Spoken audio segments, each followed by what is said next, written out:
Three, two, one.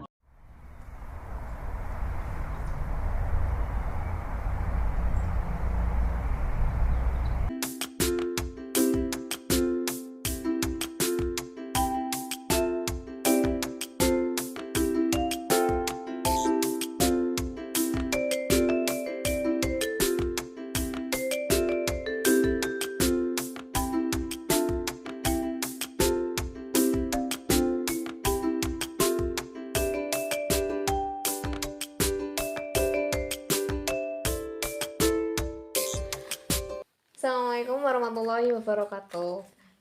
Selamat siang. Baik, sekarang kami berdua akan mewawancarai salah satu pengusaha bisnis, yaitu dalam segi penjualan bunga atau floris. Nah, samping saya ada saudara saya sebenarnya. Dan perkenalkan untuk Mas. Assalamualaikum warahmatullahi wabarakatuh.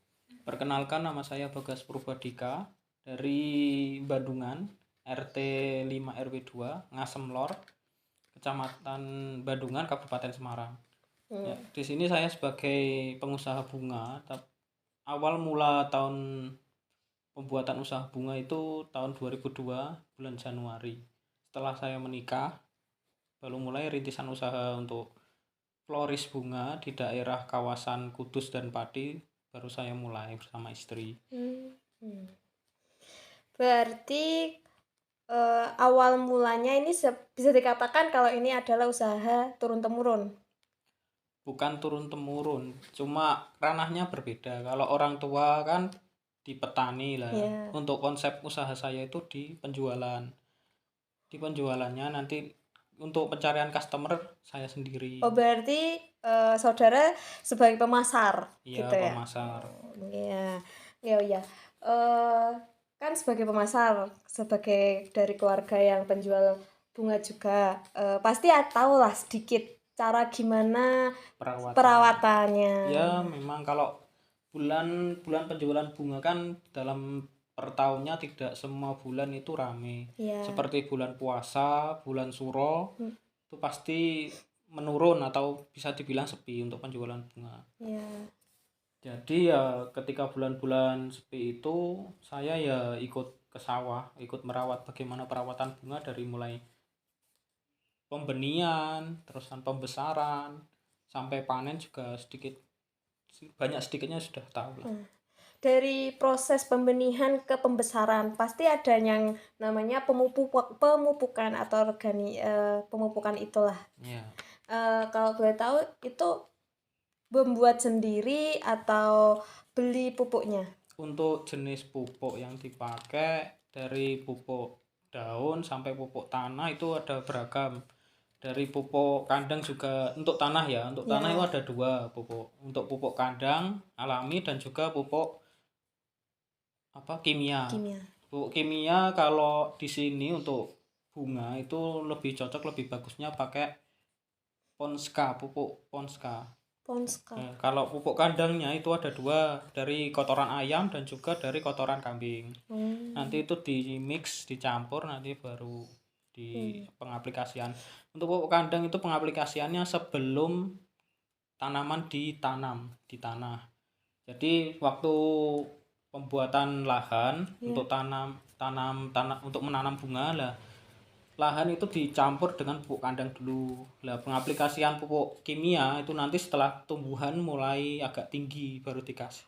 Oh, berarti untuk pemupukan yang organik itu sebelum binihnya dipanen, belum binihnya tanaman.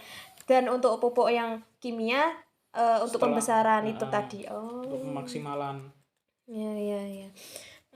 Dari Mas Bagas nih, kan sebagai pemasaran. Iya. Nah, yang dituju sebagai konsumen sebagai pemasarannya itu? Untuk konsumen pasaran bunga ya, di daerah Kudus dan Pati, untuk awal-awal ini baru dekorasi sama buket. Pengrajin buket. Iya. Nah, baru dua itu sih konsepnya. Seharusnya kan ada yang toko bunga lah, tapi kan baru ini. Jadi belum ada. untuk pemasaran ke toko bunga. Tapi ada keinginan yang ke arah sana gitu ya? Ya insya Allah ada lah. Iya. Kalau udah ada modal mau ke sana. Iya. Oh ya, untuk kendalanya nih sebagai pemasaran bunga, kendalanya seperti apa? Kendala lapangan, untuk kendala lapangan sih kalau pas bulan-bulan rame memang agak sulit. Soalnya bunga kan rebutan juga. Iya. Untuk penanaman bunga dari tanam sampai panen kan 4 bulan. Jadi untuk mencari bunga dari pasokan petani-petani itu juga agak kendala soalnya. Ketika bulan-bulan ramai seperti bulan Syawal dan Suro itu pasti kan harga bunga naik, terus keterbatasan barang bunga itu juga pengaruh sih.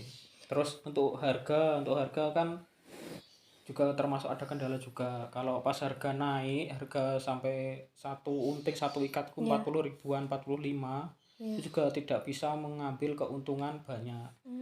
Cuma 0, berapa persen. Kalau bunga di harga normal, harga standar bisa mengambil keuntungan 10-15%.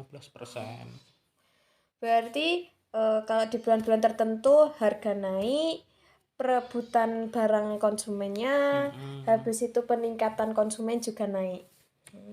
Ya, yang terakhir nih, untuk keuntungannya, kalau boleh tahu, untuk keuntungannya itu yang gimana? Untuk keuntungan yaitu tadi, ketika bulan-bulan rame seperti Syawal dan Suro itu kan kebutuhan untuk dekorasi pernikahan kan banyak, terutama untuk orang-orang Jawa. Nah, otomatis kan harga bunga juga naik soal kebutuhan banyak, terus menunggu panen barang itu juga lama, terus kan keterbatasan barang kan jadi sulit. Makanya itu harga naik tidak bisa mengambil keuntungan banyak. Kalau harga stabil, harga standar bulan-bulan seperti ini, sebelum di lain bulan itulah itu harga normal bisa mengambil keuntungan 10-15%. Gitu. Terima kasih atas informasinya, atas pelajarannya dan ilmunya. Cukup sekian dari kami. Wassalamualaikum warahmatullahi wabarakatuh.